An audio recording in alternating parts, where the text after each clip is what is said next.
Welcome back. It's believed that over 4 billion people worldwide are yet to be financially inclusive, presenting an opportunity to further digitize payments for access to banking services.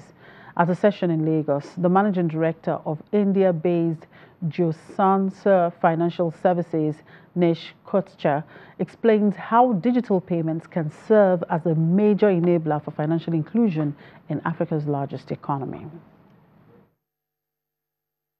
Digitization can address each of Nigeria's challenges and so presents significant opportunities for growth, development, and ultimately job creation in the country. Today, some 4 billion people globally are still offline. The opportunities offered by technology are still out of reach of many, and its benefits remain unevenly distributed. While some countries have made significant headway, others are struggling to keep up.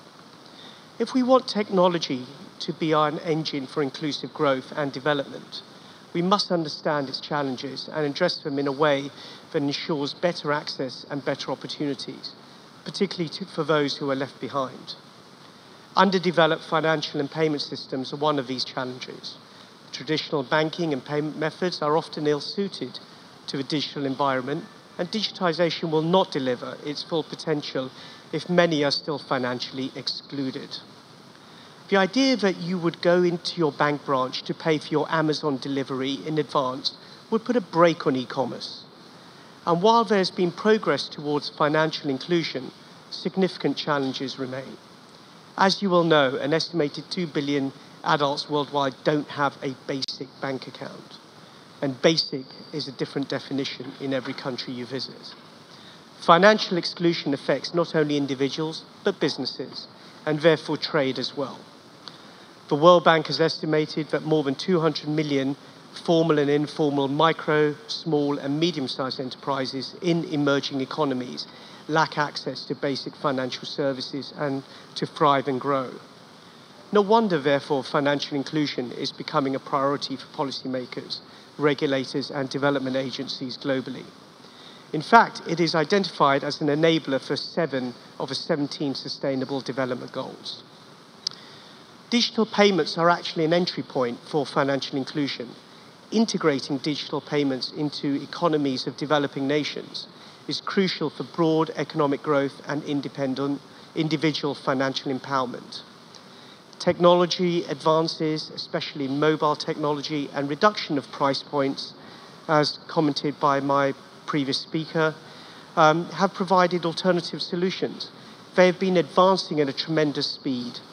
I was pleased to recently read the mobile phone penetration in Nigeria has reached 84%, compared with, say, India, a population 8 times larger, currently at 70%.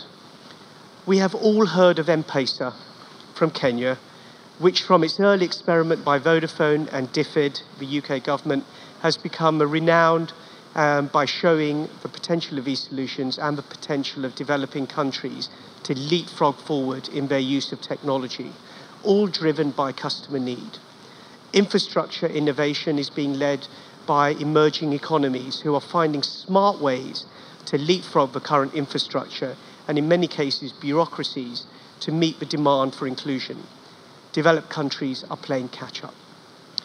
The challenge is to ensure that these evolving technologies both tackle financial inclusion and to close the digital divide, not widen it even further. Many economies face challenges from a lack of reliable infrastructure, poor internet access and affordability, and a wide range of other economic and regulatory barriers.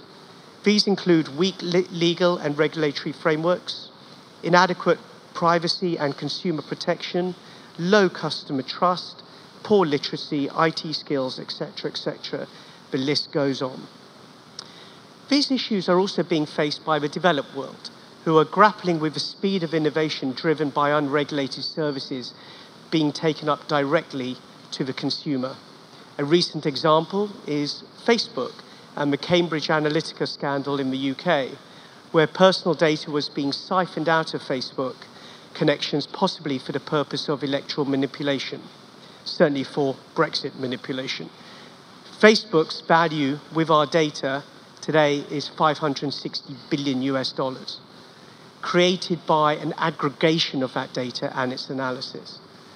Today, that applies to the fortunate 2 billion in our world.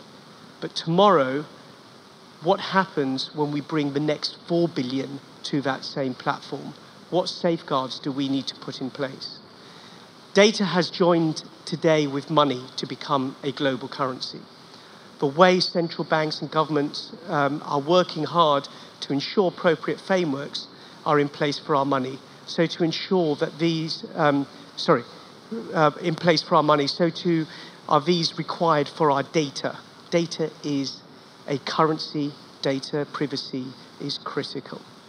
It is ironic that the data scandal in Facebook came to light about a month before the European Union launched the General Data Protection Regulation, GDPR, with fines of a minimum of 20 million euros or 4% of your global turnover if data is misused without your consent.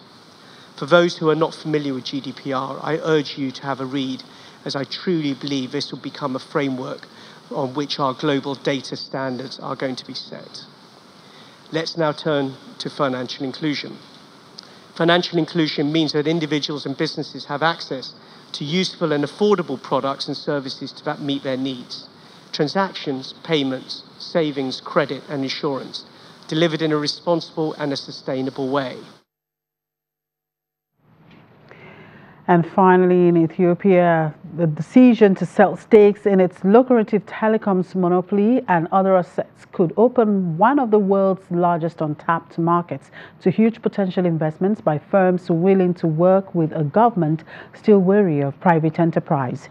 The stake sales are part of a raft of measures announced by Abiy Ahmed, a young former army officer who became prime minister in April, saying a new start was necessary to end crisis and chaos in a country of 100 million people, where some 40% are aged under 15. The stake sales were announced on Tuesday, the same day Ethiopia said it would implement a 2,000 peace deal with neighboring Eritrea and cede disputed territory on the border it has occupied for nearly 20 years. South Africa Telecoms Group MTN says it is excited by the potential opening up of the Ethiopian market, as it will be a natural fit for MTN's existing Pan-African footprint. Also, its peer Vodacom has said on many occasions that Ethiopia is an attractive market, so it follows that there will be interest. Analysts have said the government's move falls far short of enabling full competition by multinationals. And that's the wrap on the program. Thank you very much for watching. I'm Chimezi Obi Iwago.